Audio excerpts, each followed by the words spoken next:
Yung mga OFW na pagdating sa bahay, galing trabaho, wala nang oras para magluto.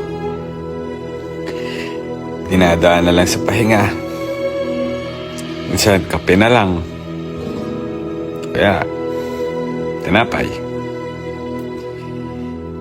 Ang daming OFW ang hindi pinapakita sa kamag-anak ang tunay na sitwasyon nila. Una, dahil ayaw nila na kaawaan sila kasi sila yung mga breadwinner, sila yung bibigay ng motibasyon sa pamilya para magpatuloy sa kahirapan. Ayaw nilang bigyan ng isipin ang kanilang kaanak, kanilang magulang, kanilang asawa at anak na nalilipasan pala ng gutom itong si worker, itong si OFW. Kaya kung meron kang kamag-anak o asawa o ama, nanay, OFW,